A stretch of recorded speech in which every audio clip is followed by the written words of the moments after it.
In this video, we're going to look at how to blend two exposures, and we're going to see a few different examples for that.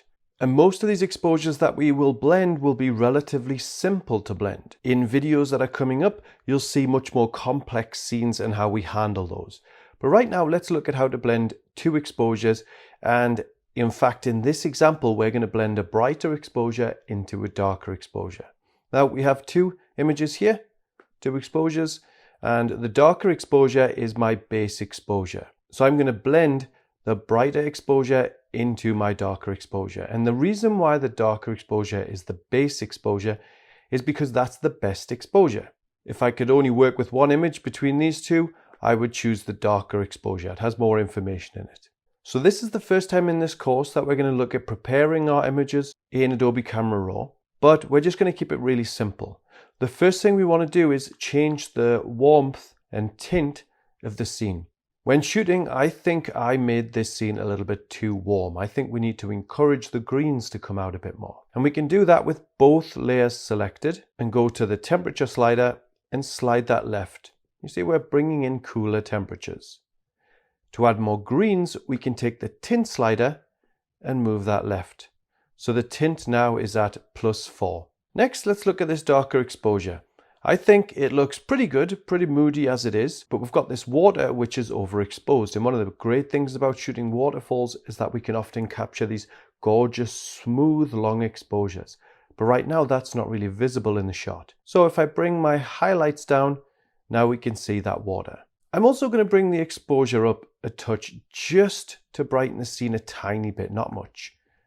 And I'll reduce the highlights just to make sure the water is still correctly exposed for. Now with these two layers selected, I'm going to do what I always do with my images in Adobe Camera Raw. I go to Lens Corrections up the top here. I choose Remove Chromatic Aberration and Enable Profile Corrections. When that's done, I hold Shift, and down here where you see Open Images, that becomes Open Objects. And I'll open the objects. Now I do that so I can access the raw data from these files anytime I want. But in reality, in this particular image, I'm not going to go back into Adobe Camera Raw. I'm just going to work on the layers that we have in Photoshop. So to blend these exposures, I'm going to put the base exposure at the bottom. I'm going to make the brighter exposure invisible just to show you something. Remember that I said we will usually build our exposures around our base exposure. So here we want to select our darker tones. Now, if I open Lumi 32, let's say I'm going to go to a dark 3 because we want to select our really darker tones. Look at how it's selected most of the tones in the scene. It hasn't just selected the really specific highlights, it's selected a broader range of tones. I can go to darks 5, but that's still affecting a lot of the tones. Of course, I can bring range down and that does a better job. But the reason why we're making such a broad selection of those darker tones is because our base image is quite dark. So if we want to select the darker tones, then that means we're going to select most of the tones in the darker image. But what if we make our brighter exposure visible? Remember, the layer we build our mask around is the layer that's here in our big screen. And since we only want to select the dark area, so let's say this area here, this area under here, and this area down here. In order to do that, we need to build the mask around the image, which is going to give us the best selection, which I think in this example is the brighter exposure. So let's go straight in for a darks 1 just for comparison's sake. So that's quite a broad selection. Let's go for brights 3 and a brights 5. Now you see we've got a much more specific selection than when we built our mask around the darker exposure. And if I bring this range down, it's an even more targeted selection and more again. And of course I can bring up the smoothness to create more contrast, but here I don't think that's needed. But I will bring up amplification so we've got those darker areas more selected. And I might even bring up range a tiny bit. So what I'm trying to do is make sure that our darker areas are white and not just grey. And if I'm happy with that, I'm just going to press apply. So you see we've brightened up those areas. Okay, it doesn't look great in some places, but that's just because we need to bring down the opacity of this brighter exposure. Remember that shadows are where much of the mood in our photos lie. If we make shadows too bright, then we take away some of that mood. All we're looking to do is just restore some of the information, especially here to the left in these trees. So I've got the opacity of that brighter exposure to 38. We've also softened the black spot here in the foreground in the water. We've softened the shadow along here. And we've certainly brought back the details in this area here. Now, in reality, we probably didn't need to blend these exposures for this image. We probably could have brought up the shadow slider in Adobe Camera Raw on our base exposure. But I wanted to give you a range of examples to practice exposure blending with. So this is a waterfall shot. The next one is more of a seascape. The one after that's a cityscape. So I want you to get a broad range of how to use these skills. But let's not stop here. Let's look at a few more techniques for how we can process our images. So going back into Lumi 32, we can create a midtones mask. Now, this is for if we want to, let's say, create a contrast adjustment, but we don't want to darken the shadows too much and we don't want to overexpose the highlights too much. The best thing to do in that example is to choose our midtones. So let's try midtones 3. And I'm looking for a selection which will exclude the brightest parts of the water and the darkest parts of the photo. So I'm going to go to smoothness here and I'm going to bring up the contrast in those areas so we're selecting fewer of the highlights and the shadows. And I'm doing the same with range as well, you see. So I think that's a pretty contrasting mask. And you see the overexposed areas in the water are now black, so they're not going to be affected. And the shadows in this rock here are also black, so that's not going to be affected. And if I create a curves layer and open that curves layer up, just bring up the curve. Look how we're not affecting the darker areas or the brighter areas. Now we need to be careful with this because if we bring it up too high, see what's happening to the water? It has kind of a flattening contrast effect. And that's because some of that water isn't selected in the mask.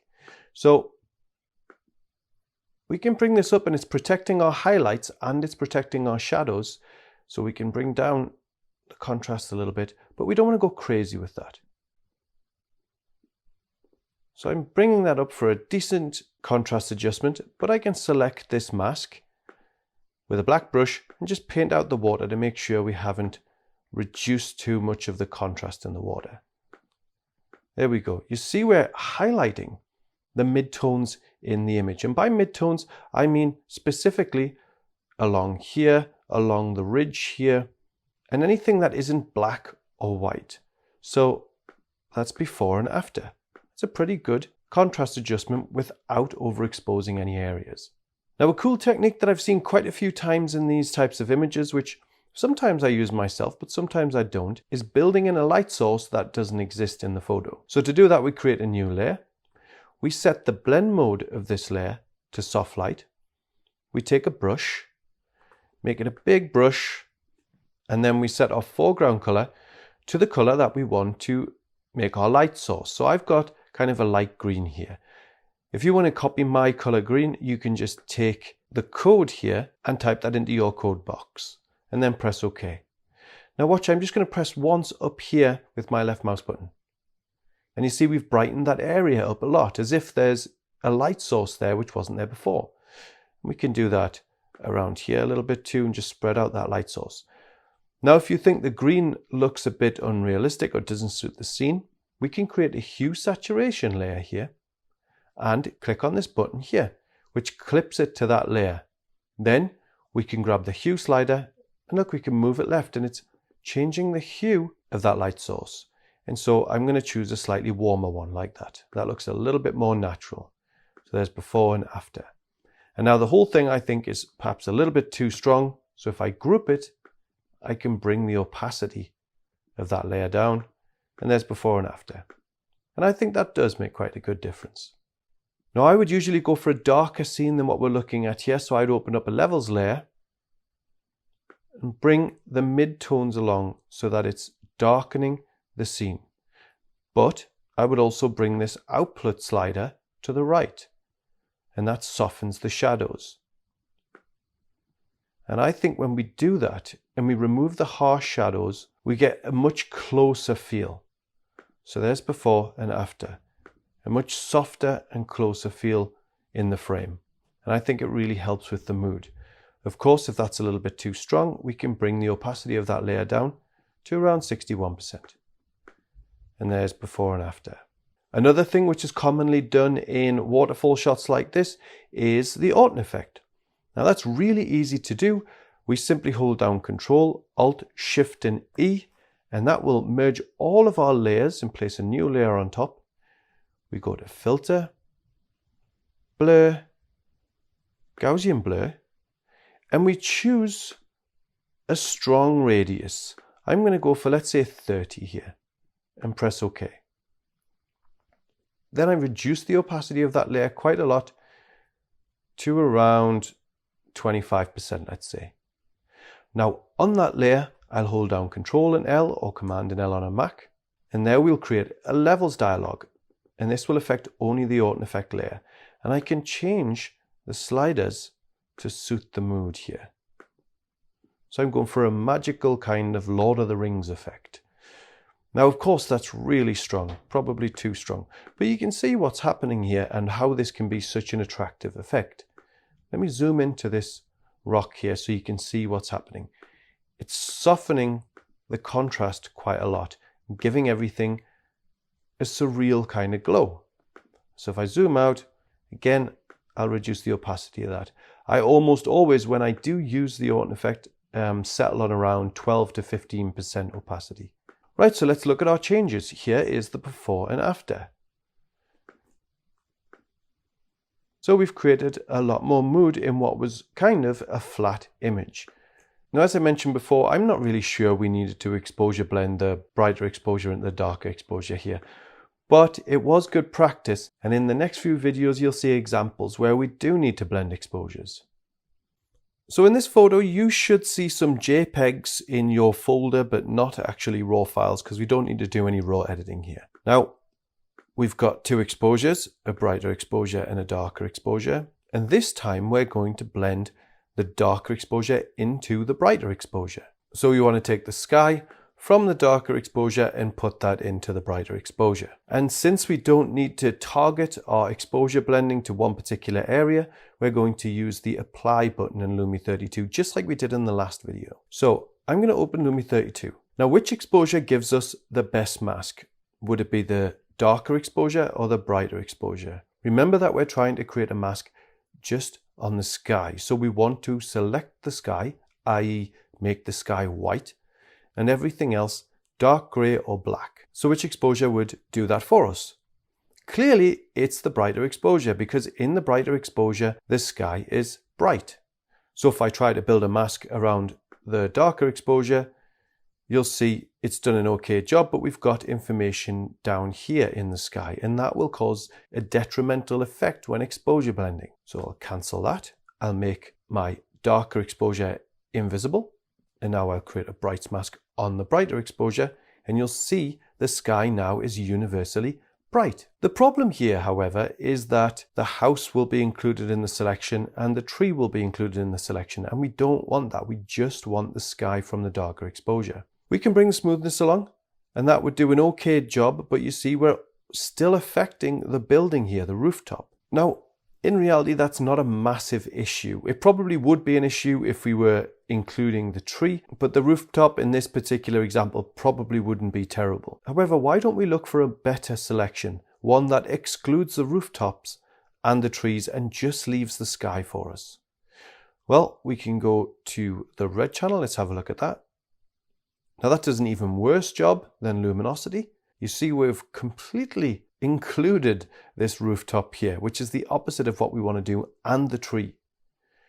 We can try green.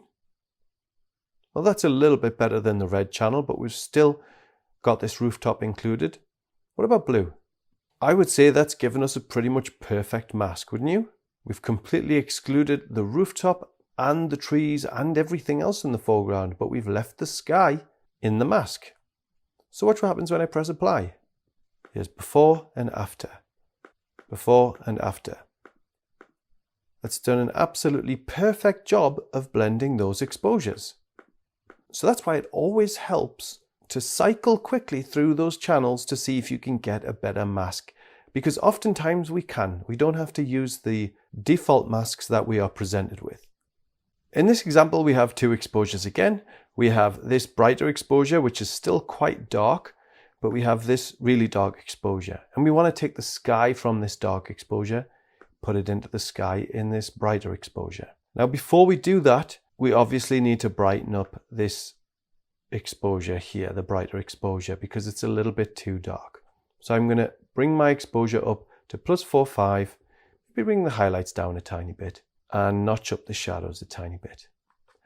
Then I'm going to select both of these exposures, go to Lens Corrections, remove Chromatic Aberration and enable Profile Corrections. And once more, I'll hold down Shift and open Objects. In Photoshop, since the brighter exposure is the base exposure, that means we're putting that at the bottom. We want the darker exposure to be on top. Now we want to target the sky, and we're going to do that by painting in a mask. So we want to create a black mask on our darker exposure first. So I'm holding down Alt and left clicking on the darker exposure. Remember, we very rarely build a mask around a dark exposure. Usually it's the base exposure or, as you saw in the waterfall example, the brighter exposure. Whatever gives us the best selection that we need. So I'm opening up Lumi 32 and let's start with a bright swan. So that's probably a little bit too general because you can see we've got lots of the sky included in the selection. So let's move down to a bright 3. And I think that's a pretty good selection. So I'm going to press select, choose the mask, select the brush, make it a white brush and press Command and H or Control and H.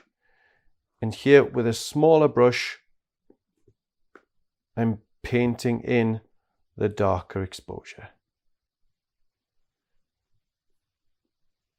And remember that we can do this a few times to strengthen the effect. Now personally, I don't like it to the left here because you can see the mask isn't completely white. So I'm going to undo that area and we can darken it later if it's a little bit inconsistent. So I'm just painting out the area there. And now with the 30% opacity brush, I'm going to paint out some here. So we have a consistent range of tones across the sky. So that's before and after. Now I think the sky in the darker exposure is perhaps a little bit too bright. So I'm going to open up Adobe Camera Raw. You see I double clicked on this icon here in the thumbnail. And since this is a smart object, we opened up Adobe Camera Raw. And there we go. I'm just bringing back some of that color. And if we think the water doesn't look particularly good here because you can see it's perhaps a little bit too dark, we can create a black brush with a soft opacity just as we did before with the sky and just gently paint it out in some areas. And I think the sky and the horizon is probably a little bit too dark. So I'm just going to reduce the opacity of that a little bit, not too much. So I've reduced it down to about 79%. Now when you've finished exposure blending, remember, press Command and D or Control and D and that deselects the active selection. Now I'm sure by looking at this you can see that there's something immediately wrong with the image, and that's probably the strong cast across the wood and the rocks here, and that comes from a street light just behind me. So in Lumi 32 we have something called saturation masks, and these will select the most saturated areas in your photo. So if we click on them, you see the histogram doesn't work for saturation masks, but look at what the mask is mainly selecting. The wood here, because these are the most saturated parts of the image. But let's say we change the settings a little bit. So we want to select more of the wood and less of the sky. So I've changed tone to 168. We want to bring the range down because we don't want any other things really in that mask. But we also want the mask to be a bit more contrasting because we don't want to affect the sky or the areas around it. So we can bring amplification along and then smoothness. And you see how smoothness is really whitening those sticks but darkening the tones around it. Let's do a little bit more with range. So that's a pretty decent selection of the sticks, but there are still some areas of the sticks that aren't included in this mask. So I actually think that that's okay. We can edit that later on, but once we've made that mask, we can go down to H and S, hue and saturation. And so we've made a hue and saturation layer. With that, we can bring down the saturation of that layer so that we're desaturating the sticks. We can also bring up the brightness of that area just in case the sticks look a little bit too dark. And soon I'm going to create a detail enhancement layer And we're going to use the mask that we've created in this hue saturation layer so that we can target these sticks. That's why I created this mask rather than using the eyedropper tool in the hue saturation layer. But for now, let's just leave that as it is and hold down Alt or Option on a Mac, and we've selected that mask, and we want to black out the areas we don't want to select in that hue saturation layer. So I've got a black brush and I'm going to paint out that area. And pretty much anywhere else that is having its color toned down. So I make a smaller brush and I'm just going to paint in this area here too. So there's before and after. So we're really just targeting the sticks now. And remaining with the sticks, let's create that contrast adjustment I just mentioned. So to do that, I'm going to press Ctrl Alt Shift and E or Command Option Shift and E on a Mac. And we've merged the layers and created this new layer on top. Then I press Ctrl and J or Command and J to duplicate that layer. And I change the blend mode of this layer to Vivid Light. Then I select these two layers. I press Command and G or Ctrl and G and group the layers. And I change the blend mode of that group to Overlay. I open this group again, select this layer that we changed the Vivid Light on, and press Command and I or Control and I. And you'll see our image has returned to normal. Now finally, we select this layer that's been inverted, go to Filter, Blur, Surface Blur, and you can use the same settings as mine. Press OK. This might take a second to load because it's quite an intensive process. So with that done, you'll see we've created a lot more local contrast throughout the scene. And with this local contrast adjustment, we almost never create edging, which is what often happens when we try to enhance details. Obviously, this is a little bit too strong and we only want to affect the sticks. So remember this mask that we made on the hue saturation layer? Well, I'm going to hold down Control or Command on a Mac and left click on that. And we've created a selection so you can see the marching ants. And then I'm going to create another mask, but this time on the group layer. And now we're affecting only the sticks and the stones in the water. And that's still very strong. So let's bring down the opacity of that layer to around 50%. So there's before and after. And I think that looks much better. The sticks stand out much more obviously than before. So what else can we do in this frame? Well, I think we can increase the saturation and vibrance. Vibrance basically adds more saturation to colors that are less strong in your scene. So in this example, it's actually saturating the pinks and purples up above there and some of the blues. And I don't mind bringing up the saturation a tiny bit. It's going to affect these sticks, so I can hold Control and left click on that same selection. Then I can hold Control Shift and I, and you see we invert our selection. And if I delete this mask on the vibrance layer, I can create a new mask on that layer, and now we have inverted that selection. So that vibrance and saturation layer is only affecting the sky and not the sticks. Next, we can make a more impactful sunset area there. And we can do that in a similar way to what we did in the waterfall example. I've created a new layer here. We can select our brush, set our foreground color to something warm. So let's go for, let's say, this beige kind of color. So I'm clicking in the sunset area here. Then press OK. Change the blend mode of that layer to soft light. Make it a really big brush. Paint in the sunset area, and you see we've brightened that area quite a lot. We don't want it to be too strong, so we can bring down the opacity. So mine's at 49%, and we can even create more warmth in the sky around there. So if I create a new layer and do exactly the same thing, soft light, but this time go for a darker tone. Let's say something like this, maybe a little bit darker in fact, and press OK. Watch what happens if I paint in the sky. Replacing some of those pinks with this orange warmer tone. But we don't want to make that effect too strong. We just want it to be really subtle to spread the color and exaggerate it a little bit. So there's before and after. Still keeping those pinks, but we're just adding a little bit more warmth that stretches a little bit further across the sky and in the water. So here's before and after that change. That's before and that's after. Before and after. Now let's create a vignette. So I'm going to open up a curves layer here, and I like to craft these types of vignettes in almost all of my images. I'm going to bring down the midtones, bring up the black point so we have no harsh shadows. You see this is a really strong effect. Then I press Command and I or Control and I on that curves layer, select a white brush, and I paint in manually that vignette because I think the left side of this image was too bright. It was inconsistent with the sky.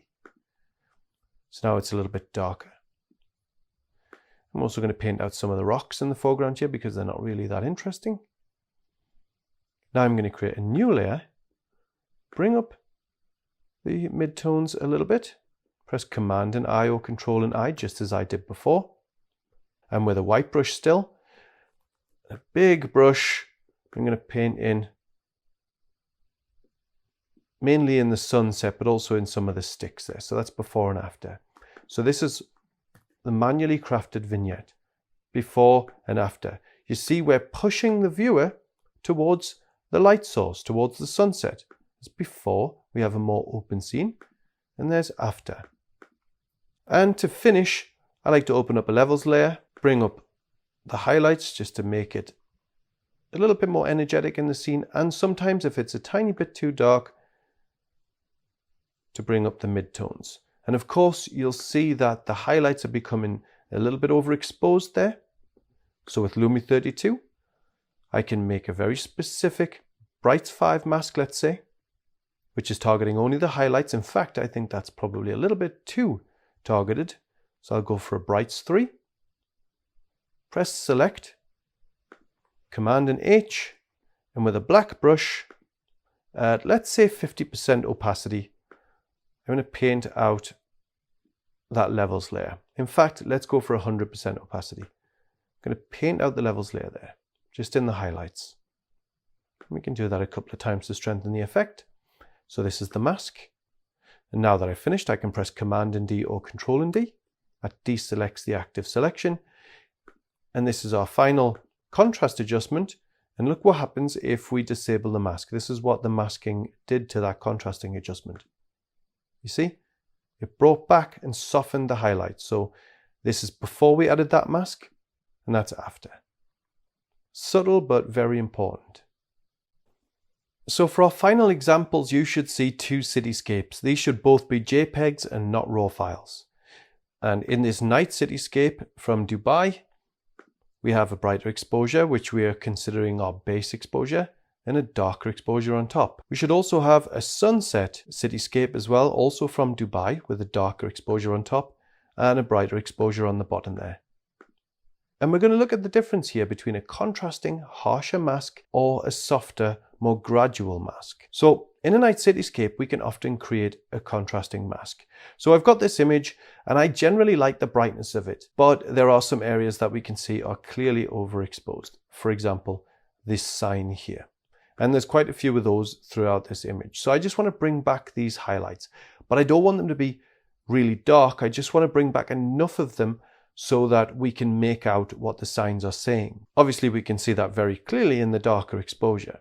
So when blending in night cityscapes, we can generally create quite a contrasting mask. So I'm just going to apply this generally. So I'm going to use Apply Image. Remember, if I were painting in the selection like I'm going to do in the next example, I would create a black mask on this darker exposure, but I'm not doing that. I'm going to apply the mask, so I don't need to create a black mask on the darker exposure.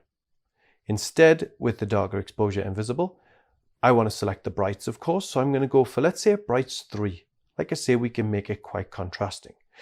Now, by contrasting, I mean the image is pretty much black and white with very few grays in between, like this one. Here we have most of the highlights selected, and there doesn't seem to be any middle ground for any grays. If I press Apply, you'll see we've clearly blended those exposures, but it looks a bit ridiculous because the darker exposure is too dark to be placed on top of this brighter exposure. But of course, if we bring down the opacity of that darker exposure, we create a much more natural final result. Now I just want to take you back to this sign here.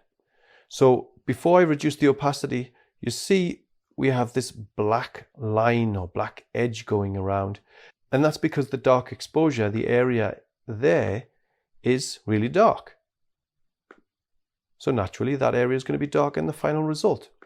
And of course, lowering that opacity, as we've already done, reduces that black area around the light.